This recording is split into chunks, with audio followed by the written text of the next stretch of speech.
Hello everyone, welcome to advanced astrology. और जैसा कि आपने थंबनेल में देख लिया होगा, आज की इस वीडियो में हम बात करेंगे will you ever go to a foreign country. क्या आप कभी भी विदेश यात्रा कर पाएंगे या नहीं।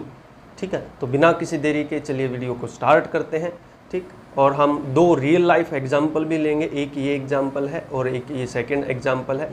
ठीक है, ये दो रियल लाइफ एग्जाम्पल भी लेंगे हम, लेकिन उससे पहले मैं आपको टेक्निक बता दूं कि आपकी कुंडली में योग है या नहीं फॉरेन जाने का, विदेश जाने का। ठीक है, आप फॉरेन कंट्री कब जाओगे वो एक अलग चीज़ है, वो उसमें हमें ट्रांजिट देखना पड़ेगा। ठीक है, और कौन सी कंट्री जाओगे उससे पहले हमें ये देखना पड़ेगा कुंडली में कि आपकी कुंडली में फॉरेन जाने का योग है या नहीं। उसके बाद की बातें आती हैं ये तो कि कब जाओगे और कौन सी कंट्री में जाओगे। तो कब जाने के लिए तो हमें ट्रांजिट देखना पड़ेगा, और कौन सी कंट्री जाओगे उसके लिए एक सेपरेट वीडियो लेकर आऊँगा मैं। उसमें हमें नमांस का भी यूज करना पड़ता है कि कौन सी कंट्री में जाएंगे। तो आज की वीडियो में सिर्फ हम इतना ही डिस्कस करेंगे कि आपकी कुंडली में योग बन रहा है या नहीं बन रहा फॉरेन जाने का। ठीक है, तो मैं आपको एक बार टेक्निक बता देता हूँ। ठीक है, तो देखिए टेक्निक ये इस तरीके से है, योगाज दैट स्पॉट फॉरेन सेटलमेंट।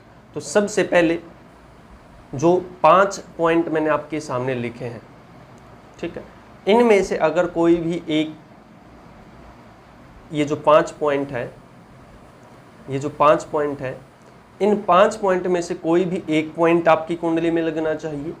और उसके बाद ये जो नोट करके मैंने एक बात लिख रखी है, ये ज़्यादा इम्पोर्टेंट है। सबसे ज़्यादा इम्पोर्टेंट ये जो नोट में लिखा है मैंने, ये है। तो ये क्यों लिखा है मैंने और इसकी सिग्निफिकेंस क्या है, लॉजिक क्या है, उसके बारे में भी हम बात करेंगे। ठीक है, तो सबसे पहले मैं आपको बता देता हूँ, जैसे आपने ऑलरेडी पढ़ लिया होगा, या तो फोर्थ लॉर्ड आपका थर्ड हाउस में बैठा हो। क्यों? क्योंकि जो फोर्थ हाउस होता है हमारा, वो हमारे घर का होता है, हमारे रहने का होता है। अगर वो थर्ड हाउस में चला जाता है तो हमारे घर से 12th हाउस में चला गया। 12th हाउस फॉरेन एलिमेंट को दिखाता है। ठीक है, तो अगर आपका फोर्थ लॉर्ड थर्ड हाउस में बैठ जाए, ठीक है, या फिर सेकंड लॉर्ड फर्स्ट हाउस में बैठ जाए। सेकंड हाउस भी आपको पता है हमारे परिवार का होता है, तो अगर सेकंड हाउस लगन में बैठ जाए तो वो भी परिवार से दूर करने का योग बनाता है। ठीक है, या फिर first Lord in the 12th house बैठ जाए। First Lord in the 12th house, क्योंकि फर्स्ट हमारे सेल्फ का है और 12th हाउस फॉरेन का है, तो हमारा जो बॉडी है वो फॉरेन से कनेक्ट हो रही है यहाँ पे। या फिर fourth Lord in the 12th house बन जाए। Fourth Lord in the 12th house, क्योंकि वही फोर्थ हाउस हमारे घर का है और 12th हाउस फॉरेन का है।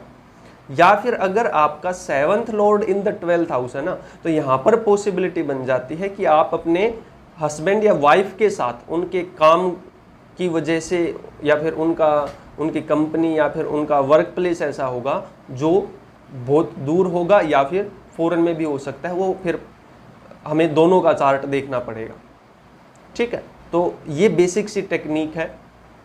यहाँ से हमें देखिए 100% के लिए तो हमें नवांश देखना ही पड़ेगा, 100% योगा के लिए। लेकिन फिर भी यहाँ पे आप मान के चलिए 80 to 90% पॉसिबिलिटी बन जाती है। अगर ऊपर वाली 5 कंडीशन में से कोई भी एक या 2 कंडीशन आपकी चार्ट में लग रही है, अगर ऊपर वाली ये मान के चलो 5 में से अगर 3 कंडीशन आपकी कुंडली सेटिस्फाई कर रही है, फिर तो 100% आप फॉरेन ट्रैवल करोगे ही करोगे। सेटल होगे या नहीं होगे वो एक अलग चीज़ है। ठीक है, घूम फिर कर वापस आ जाओगे, 2 साल रहोगे, 3 साल रहोगे, वो फिर हमें डीप एनालिसिस करना पड़ता है। वैसी चीज़ों के लिए नवांश चेक करना पड़ता है। ठीक है, नोट में क्या लिखा है मैंने और क्यों लिखा है, ये सबसे ज़्यादा इम्पोर्टेंट है। At the same time 2nd, 4th, 9th and 11th house should be afflicted one of the house. ठीक है, यानी कि चारों की चारों, इन 4 में से कोई भी 2 हाउस एफ्लिक्शन में होने चाहिए, पीड़ित होने चाहिए। रीज़न क्या है? क्योंकि देखिए हम अपने परिवार से दूर कब जाएंगे? हम अपने परिवार से दूर तब जाएंगे जब हमारी परिवार के साथ बॉन्डिंग नहीं होगी, या परिवार के साथ हमारा कुछ अच्छा कर्मा नहीं होगा। 4th हाउस हमारे घर का है, जब हमें घर सुख, हमारी कुंडली में ये होगा ना कि हमें घर का सुख नहीं मिलेगा, तभी तो हम विदेश जाएंगे ना। ठीक है, ऊपर वाले 5 पॉइंट में से 1 या 2 पॉइंट बन रहे हैं आपकी कुंडली में, या 3 बन रहे हैं तो बहुत अच्छा है। लेकिन अगर आपका 2nd, 4th या 9th और 11th हाउस एफ्लिक्टेड नहीं है तो फिर चांसेस कम हो जाते हैं। फिर बस इतना हो जाता है कि 1 हफ्ते के लिए आप घूमकर वापिस आ गए। ठीक है, मैं बात कर रहा हूँ कम से कम 2-3 साल या परमानेंट रेजिडेंस के लिए आपका 2nd, 4th, 9th and 11th house affliction में होना चाहिए। ठीक है, क्योंकि 2nd हाउस हमारे परिवार का है, 4th हाउस हमारे घर का है, रहने का, हमारा जहाँ पे जन्म होता है उस घर का है 4th हाउस। 9th हाउस क्यों लिया मैंने? 9th हाउस इसलिए लिया क्योंकि जो 2nd हाउस से 8th पड़ता है 9th हाउस। ठीक है, 8th हाउस रोग पीड़ा का है ना, तो परिवार में आपको पीड़ा होगी या नहीं होगी, परिवार से आपकी बनेगी या नहीं बनेगी, वो हम 9th हाउस से देखते हैं। ठीक है, सिमिलरली 4th से 8 पड़ता है 11th। ठीक है, तो वही आपके घर में आपकी जो बिल्डिंग है उसमें आप खुश रह पाओगे या नहीं रह पाओगे, वो हम 11th हाउस से देखेंगे। ठीक है, तो आई होप आपको जो ये टेक्निक है समझ आई होगी। जल्दी से जो 2 एग्जाम्पल है मेरे पास वो मैं आपको बता देता हूं। तो ये देखिए, ये कुंडली देखिए, इसमें सीधा क्या है, 4th लॉर्ड 3rd हाउस में है। ठीक है, 4th लॉर्ड 3rd हाउस में है, और उसके बाद देखिए 2nd हाउस में राहु बैठा है। ठीक, यानी 2nd हाउस एफ्लिक्टेड है। उसके बाद देखिए 11th हाउस भी एफ्लिक्टेड है, क्योंकि चंद्रमा बुध की राशि में बैठा है, और चंद्रमा और बुध आपको पता है शत्रु हैं। ठीक है, और वो भी बुध की मूल त्रिकोण राशि में है, तो इसलिए चंद्रमा यहाँ पे एफ्लिक्टेड है। ठीक है, 11th हाउस एफ्लिक्टेड हो गया, और चंद्रमा जो है वो हमारे घर का भी एक तरीके से कर्क राशि को लेकर चल रहा है ना, चंद्रमा कर्क राशि के कैरेक्टर्स को लेकर चल रहा है। ठीक है, तो यहाँ पे हम क्लियरली बोल सकते हैं कि यहाँ पे जो है 4th हाउस चंद्रमा, यानी 4th लॉर्ड तो 3rd हाउस में है, 2nd हाउस और 11th हाउस बहुत ज़्यादा एफ्लिक्टेड है। तो ये बंदा न्यूजीलैंड रहकर आया है 3 साल, 3 साल नहीं, लगभग 5 साल, सॉरी लगभग 5 साल ये न्यूजीलैंड रहकर आया है। ठीक है, तो परमानेंट रेजिडेंसी का मैं आपको बताऊंगा कि आपको पीआर मिलेगी या नहीं मिलेगी, वो एक अलग चीज़ है। लेकिन इसमें मैं थोड़ा सा आपको बता दूं, देखिए जो ये 4th हाउस का जो लॉर्ड है 3rd हाउस में गया, ये वक्री है, यानी वापिस, वक्री का मतलब क्या है, उल्टा होना।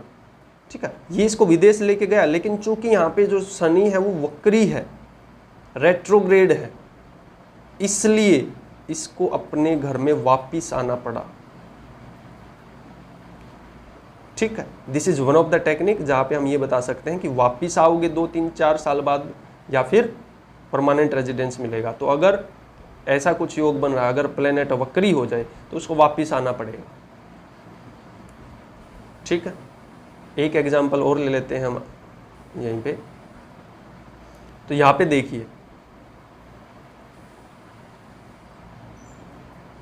यहाँ पे आप क्लियरली देख सकते हैं वही योग इसमें बन रहा है।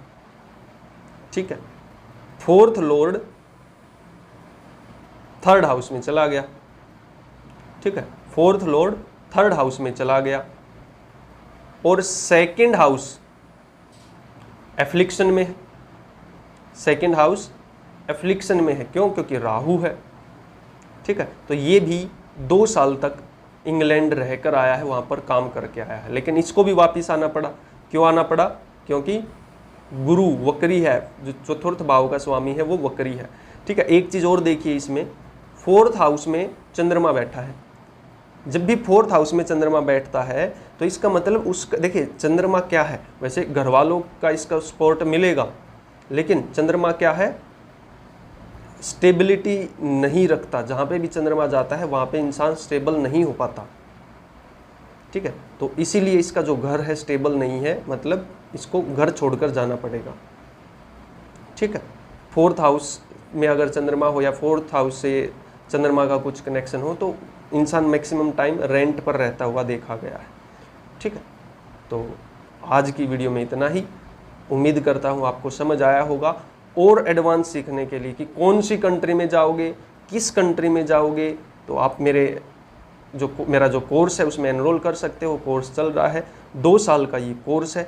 2, 4, 10 दिन में किसी को एस्ट्रोलॉजी नहीं आती, आपको जमकर मेहनत करनी पड़ती है, प्रैक्टिस करनी पड़ती है। तो आप एक बार मेरे से कनेक्ट कर सकते हो व्हाट्सएप पर, और डिटेल्स के लिए, कंसल्टेशन के लिए भी आप मेरे से व्हाट्सएप पर कनेक्ट कर सकते हो दिए गए नंबर पर। ठीक है, तो आज के लिए इतना ही। Thank you.